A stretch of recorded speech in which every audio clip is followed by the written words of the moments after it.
सन्माननीय विचार मंचाच्या समोरील आपण सर्व सन्माननीय परिवर्तनाच्या लढ्यात ज्या ज्या महामानवांनी योगदान दिलं त्या सर्व महामानवांना महानायिकांना विनम्र अभिवादन करत शिवसेनेचा हा वटवृक्ष ज्यांनी जगवला वाढवला घडवला त्या वंदनीय बाळासाहेबांना अभिवादन करत मंचावर उपस्थित आम्हा सगळ्यांचे मार्गदर्शक आदरणीय राऊत साहेब, मंचावर उपस्थित संपर्क प्रमुख सचिन भाऊ आहिर, आदित्यजी शिरोडकर, कुचितजी, आमचे ज्येष्ठ नेते शशिकांत सुतार साहेब, पृथ्वीराज सुतारजी आणि सगळे मान्यवर पदाधिकारी, मागे आता वाजणारं जरा थांबवलं तर फार बरं होईल. मागे मागे वाजवणारे लोक जरा आता थांबवा, लोकांना ऐकू द्या जरा. हा, ऐकू द्या लोकांना शांतपणे. आम्ही समजू शकतो तुमचा उत्साह, तुमच्या आनंदात आम्ही सहभागी आहोत, पण आता आपण जरा शांतपणे ऐकूया. आज लय अंगात आलंय सर, तुम्ही आल्यामुळे अंगात आलंय एवढं. दादा हो, मला एक म्हणजे जेव्हा फ्रिक्शन झालं त्या फ्रिक्शनच्या नंतर एक शब्द फडणवीसांनी बोलला आणि तो मला फार असा जिव्हारी लागला होता आणि त्याचं उत्तर देण्यासाठी फार तडफेनं आम्ही राज्यभर फिरायचं ठरवलं. तेव्हा ते म्हणाले की शिल्लक सेना आहे, शिल्लक सेना आहे.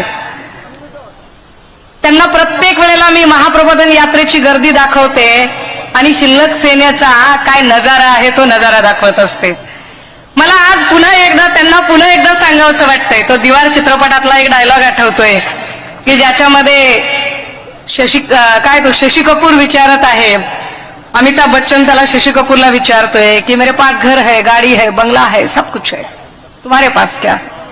तसं जेव्हा फडणवीस कधी त्या आविर्भावात जे त्यांच्या मनात आहे की मेरे पास देखो सब कुछ है, मेरे पास मोदी जी है, शाह है, ईडी है, सीबीआई है, इलेक्शन कमीशन है, प्रफुल्ल पटेल है, भुजबल है, भावना गवली है, मेरे पास सब कुछ है, क्या है तुम्हारे पास. हम बड़े फक्र के साथ कहते हैं हमारे पास संजय राउत है.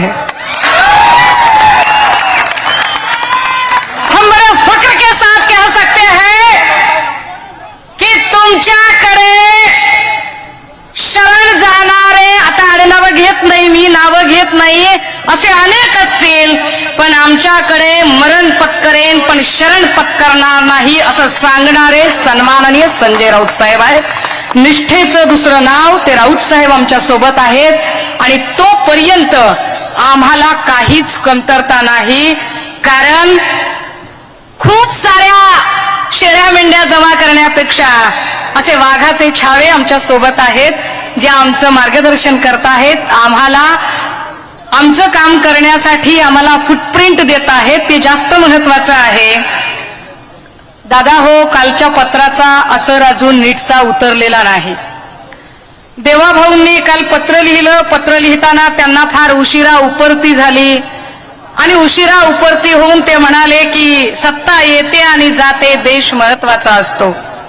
मला हसायला आलं त्यांच्या बोलण्यावर की म्हणजे आमच्या गावाकडे म्हण आहे बरं का, करून करून भागले देवपूजेला लागले. काय म्हणजे देवाभाऊंच्या ह्या वाक्याचा अर्थ काय काढायचा, काय बोलायचं आता की सत्ता येते आणि जाते पण देश महत्वाचा.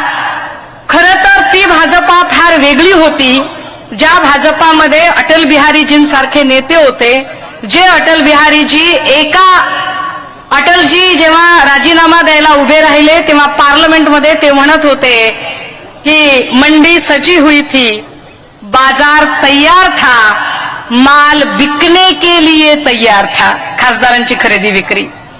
मंडी सजी हुई थी, माल बिकने के लिए तैयार था, लेकिन हमने खरीदना उचित नहीं समझा क्योंकि सरकारें आएंगी और जाएंगी, लेकिन ये लोकतंत्र बचना चाहिए. पण वाजपेयींची ती भाजपा आता राहिलेली नाही.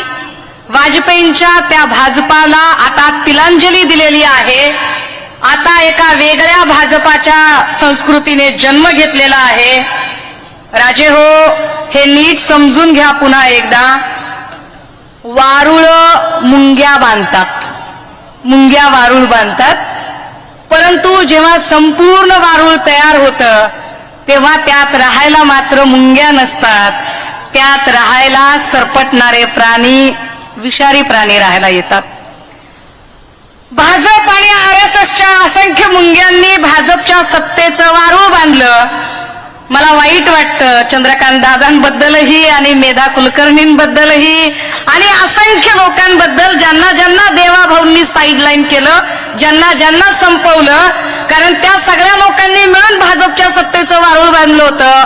पण आता त्या वारुळात त्याच लोकांना राहायचं भाग्य नाहीये.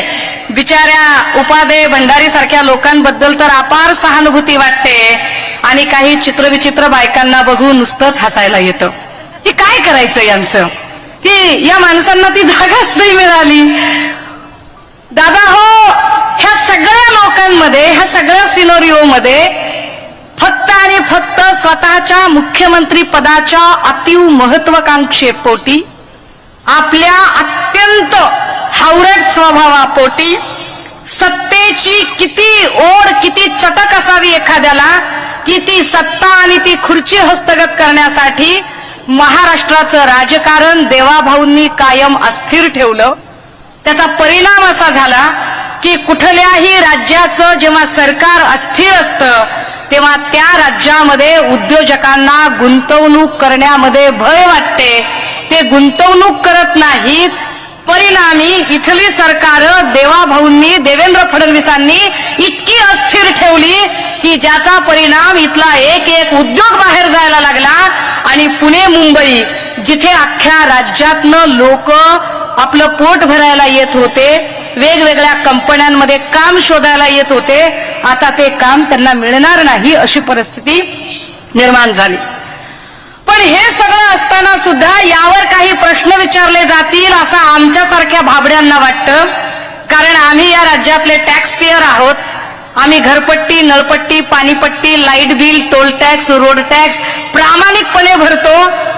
आणि असा प्रामाणिकपणे जेव्हा आम्ही टॅक्स भरतो तेव्हा आम्हाला असं वाटतं की आमच्या टॅक्स मधून, आमच्या कष्टाच्या पैशातनं जर अधिवेशनावरती करोडो रुपये खर्च केले जात असतील तर त्या अधिवेशनामध्ये आमच्या विकासावर, आमच्या कल्याणासाठी, आमच्या भविष्यासाठी काही योजना आणि त्यावर चर्चा झाली पाहिजे.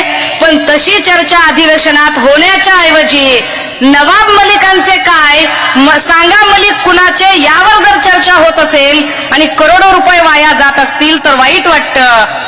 राजे हो, मलिक सत्ताधारी बाकावर बसले आणि जेव्हा म्हटलं जातं की आम्हाला माहित नाही ते कसे काय बसले, माझं जेवढं वय नाही तेवढा मलिकांचा सत्तेतला अनुभव आहे.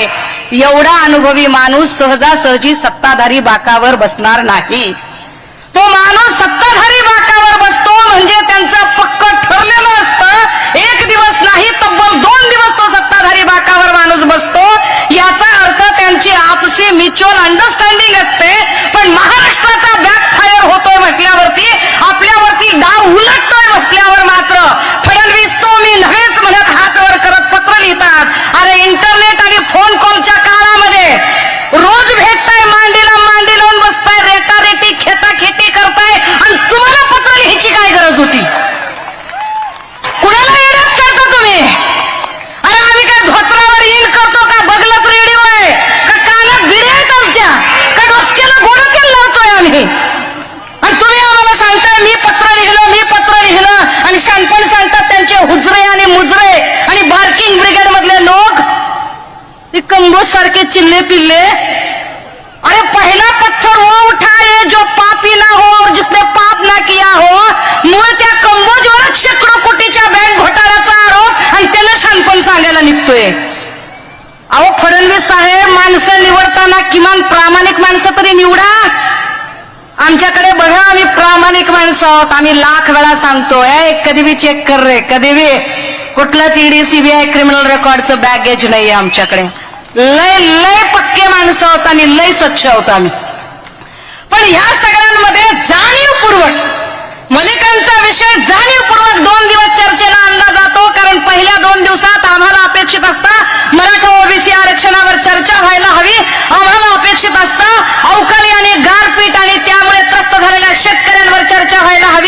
आम्हाला अपेक्षित असतं बेरोजगारी आणि कंत्राट भरतीवर चर्चा व्हायला हवी. आम्हाला अपेक्षित असतं टीईटी घोटाळ्यातल्या तुकाराम सुपेकडे अजून जर पैसे निघत असतील तर टीईटी घोटाळ्याचं काय केलं, तुकाराम सुपेचं काय झालं, अब्दुल सत्तारांची चौकशी कधी करणार आहात. याच्यातल्या चौकशी करणाऱ्या अधिकारी ज्या होत्या नौटके, भाग्यश्री नौटके, मी कदाचित नाव विसरत असेल, या नौटकेंना नंतर साइड पोस्ट का दिली गेली. जे लोक तपास अधिकारी म्हणून काम करत होते त्या प्रत्येक तपास अधिकाऱ्याला टीईटी प्रकरणातनं साइड पोस्ट करत का बाजूला केलं गेलं, यावर फडणवीस चकार शब्द बोलत नाहीत. ललित पाटील प्रकरणात पहिल्या दिवशी जी नावं घेतली होती त्याच्यावर आजही ठाम आहे मी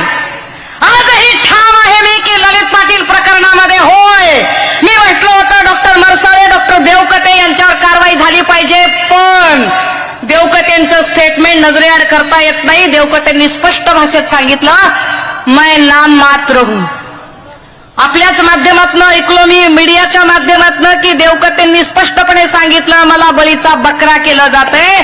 वर एक मोठा नेक्सस आहे. फडणवीस साहेब, तो नेक्सस कधी बाहेर येणार आहे ते सांगा. कारण तुम्ही ससून मधल्या लोकांवरती कारवाई करताय. ससून मध्ये आता फक्त संजीव ठाकूर, चौकशी अहवालात संजीव ठाकूर दोषी आहेत हे पक्क झालंय. अजूनही संजीव ठाकूरची अटक का केली नाही. आणि हो, संजीव ठाकूर म्हणजे शेवटची कडी अजिबात नाही. त्याच्या पुढचं काय ते बोला. कारण ससून मधलं जे काही आहे ते ललित पाटील ससून मध्ये आल्यानंतरचा एपिसोड आहे. मुळात ललित पाटीलला ज्या गुन्ह्यासाठी अटक झाली तो एमडी ड्रगचं प्रोडक्शन, त्याचं डिस्ट्रीब्युशन, त्याच्या एजन्सी, त्याचे एजंट, या सगळ्यांशी संबंधित असणारा नेक्सस कधी बाहेर निघणार आहे यावर देवेंद्र फडणवीसांनी चर्चा करणं अपेक्षित आहे, उत्तर देणं अपेक्षित आहे. माझ्याकडे बोलण्यासारखे असंख्य मुद्दे आहेत, पण तुमच्यासारखीच मी सन्माननीय राऊत साहेबांना ऐकण्यासाठी उत्सुक आहे. ललित पाटील प्रकरणात मला आनंद आणि अभिमान आहे की सन्माननीय राऊत साहेब असतील किंवा माझे पक्षप्रमुख असतील, सगळ्यांनीच वेळोवेळी मला धीर देत, मार्गदर्शन करत मला हा मुद्दा उचलण्यासाठी जे आवश्यक ते सगळं प्रोत्साहन दिलं. मी या सगळ्यांची आभारी आहे. आजच्या दिवशी राऊत साहेबांच्या समोर ही एवढीच भूमिका मांडते. कुणाच्याही भावना दुखावण्याचा अजिबात हेतू नाही, पण तरी सुद्धा माझ्या बोलण्यामुळे कुणालाही वाईट वाटलं असेल, राग आला असेल, उपमर्द झाला असेल, चुकून माकून भावना दुखावल्या गेल्या असतील तर अशा सगळ्यांची यापैकी एकाचीही माफी मागणार नाही. माझ्या मतावर ठाम आहे, थांबते, रजा घेते. जय हिंद, जय महाराष्ट्र.